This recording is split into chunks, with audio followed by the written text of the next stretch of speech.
In this imaging project, I'm going to extract a lot more drama from this image, the sort of drama that I experience when capturing the image. Okay, we'll start the project by coming over to the Lens Corrections panel. Here we are in the Profile tab, and I'll click on the Enable Lens Profile Corrections, and this will remove the barrel distortion that the wide-angle lens gave this image. And then in the Color tab, I'll choose the Remove Chromatic Aberration checkbox because this is a wide-angle lens that captured this image, and we'll have color fringing at the edges in the corners if I was to zoom in and look for it. And then in the Manual tab, I'm just going to click on the Upright feature. This straightens the image quite nicely without going in through any of the manual controls. Okay, now I'll return to the Basic panel. Okay, so a lot of these adjustments that I'm about to make are very subjective. Okay, so I'm just going to increase the exposure. It's just a little bit dark, and so I'm going to take that up half a stop to begin with. I may change my mind at any time in the future, as this is a completely non-linear editing sequence that we're going through. I want more contrast, so I'm going to add some more contrast by taking that up to around about +25. Shadows are getting a little bit dark in some of these areas, so I'm going to take the shadow slider up to possibly around about 30 or so.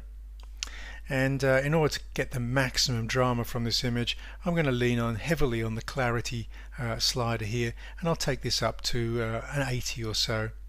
Typically when we increase contrast to this level, the color can quite interfere with what we're looking at, so I'm going to take the vibrance down to -50 to compensate for that clarity. And so we're getting a sort of an image that sort of sits between color and a high drama black and white image now. The rest of the drama is going to have to be created using localized adjustments, and some of my favorite localized adjustments are the graduated filters. Okay, so I'm just going to zero these out. Okay, so let's just hit on one of these minus exposures. Here we've got a 0.5 exposure. That's not going to be quite enough for what I'm going to be doing, so I'm just going to click that a second time to get down to a -1 stop exposure on that exposure slider there. And I might even mix in some negative highlights as well. Okay, and then I'm going to drag a graduated filter into the top of the sky just to give me some nice grey tones at the top of that image. Just hold down the Shift key to constrain that graduated filter to a perfect vertical there. I might do the same thing at the bottom as well. This will help lead the eye in towards the image up and across that bridge. Okay. If the settings that we've added for this second gradient may be a little bit strong, then I could just back that up just by moving that slider perhaps to 3/4 of a stop or so. Okay, I'm not really finished there because I'm looking for a lot more drama, so I'm going to add in quite a few more graduated filters. So I'll just click on the new, and I'll take that down back to -1 stop again, but increase the negative highlight value down to -50. And in order to extract a lot of drama in this grey sky, which is what I'm really feeling is where the drama belongs, is I'm going to push that clarity up. And let's not be timid here, let's push it up to 100. Okay, now as we drag this these additional sliders down, I suspect that this bridge is going to become overly dark, so I'm going to try and protect that by moving that shadow slider. I'll put it up to perhaps +50 or so, and then we'll just try. I'm not too sure whether these settings will be entirely appropriate, but we'll just try, starting roughly at the top of the bridge here and dragging down to where the sky sort of disappears there. Okay, and that's a significant amount of drama. We could even take this further and drag a third one and come way down onto the edge of the bridge now. Okay, and again holding down the Shift key. Again, if some of those sliders are perhaps just a little bit too severe, we can reposition these. Okay, I'm just going to drag that a little bit higher. Okay, and we're also going to maybe open up those shadows a little bit more. Okay, and back off on that exposure. It's probably just a little bit too dark there. And maybe take this second one as well, just back up on the exposure a little bit on there as well. Okay, not too much because I do want a very dramatic sky. We're paying for this, however, by excessive darkening of the top of the bridge. So I'm going to have to come in with some different localized adjustments in order to brighten this area back up. And for that one is I'm going to choose the adjustment brush. Okay, we're going to come in with a positive value this time. So I've just clicked on the plus exposure. Now we're going to need a much smaller brush, and I'm actually lowering the feather here to around about 60 or so, and we're going to need to decrease the size of the brush.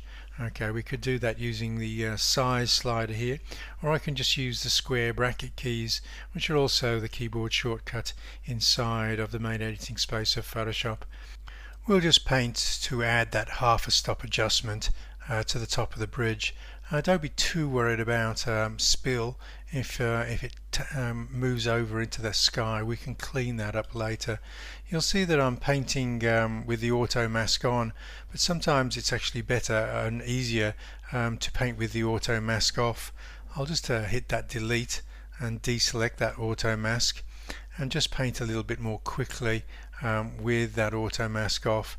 And if we do spill, as you can see, I'm moving into the sky now. That's probably a good opportunity to switch the auto mask back on. Hold down the Alt Option key and then clean up the areas where we've spilled into that sky. Now there is always the possibility that we can create edge artifacts when working with exposure adjustments along edges. So after we've done this work, it's probably always important to zoom in and just see whether the work we've been doing here is actually noticeable or not. Okay, so I've moved around the edge quite carefully there, leaving the adjustment on the bridge. We can look at that before and after there. Making that bridge significantly brighter. I can also modify the settings by just raising the shadows up as well, just to pull out maximum detail in that bridge. And now we probably really need to zoom in on that bridge and just see whether we can see any edge artifacts. I think it's a clean edge. We're not seeing any sort of ragged edges that sometimes occurs when working with that auto mask enabled, and so I think we've got away with that. One of the other areas that I do see a problem though, however, is around this building. We're getting a sort of a bleed of dark tone into that grey sky, and that is because of the clarity that we used earlier on those graduated filters.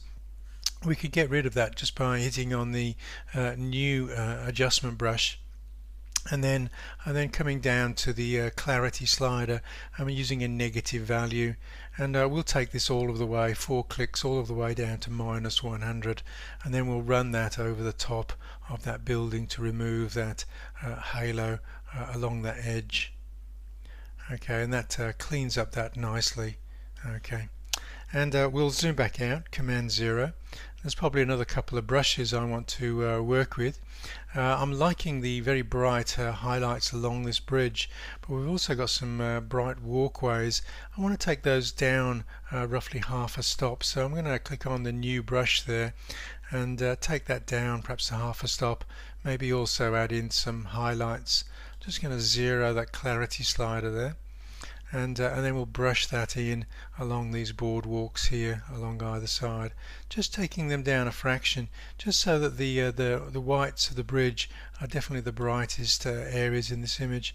Not being too careful here, just moving around that boardwalk and trying to take that down the half a stop. And if that's a little bit aggressive, then we'll just back that up a little bit. So it's around about 1/3 of a stop down with some highlight adjustments as well. This is looking a lot more dramatic now, and usually when I'm finishing off these projects, I'll always return to the basic panel. Okay, so we've got the basic panel here, and I just want to make sure that I still have a black and a white point. I'm just going to hold down the Alt key on a PC or the Option key on a Mac and click on that just to make sure that we actually do have a black point. As you can see that the black point for this image was really appropriate, set at 0. The whites, however, I suspect we've lost connection with the whites, bringing all of those bright sky tones down, so I suspect we can raise this quite significantly to reconnect that white point. just getting some light coming off these chrome strips here. Because that is a specular highlight, we could perhaps even push that just a little bit further. I'm really not too worried about a little bit of clipping in those areas, and this gives us maximum drama for that image now. Okay, and probably the way we could finish this image is to sharpen this image. I'm starting to feel the image is a little bit blue, so I'm just going to warm this image up. Just going to take that white point up, perhaps just over 6,200 degrees, just so it's sort of a warmer grey rather than a cool grey. I think that's sort of it's a very subjective issue, that one, but that's how I'm looking at this image at the moment. And now we can proceed over to the detail panel for the final sharpening. I'm just going to set this at 100% actual pixels, and let's move over to an area of significant detail. Okay, maybe some of the structure of this building here, to allow me to get the best possible sharpening for here. I'm going to raise this quite a lot. I think it could stand with quite a lot of sharpening, but we're getting some image artifacts coming into the smoother areas here, and I can mask those using the masking slider. So I'm just going to hold down the Alt key on a PC or Option key on a Mac and push that up, and so we've got some nice black areas. Those black areas indicate we're not going to see any sharpening in those areas, so those areas will stay clean of any artifacts. And again, Command 0. Okay, so that's come quite a long way from the original start point. I'm just going to take that down a fraction on the exposure. As I said, this is a very non-linear edit, so you're free to go backwards and forwards between these controls to get the right feeling for this image. But now if I go and click on a before and after, here's the Camera Raw defaults, and here's the edited version. You'll see there's a dramatic difference between the before and after there, and I've actually achieved what I set out to achieve, which was to create a nice dramatic structure there, and a really dramatic dark sky, which is quite ominous inside of this image.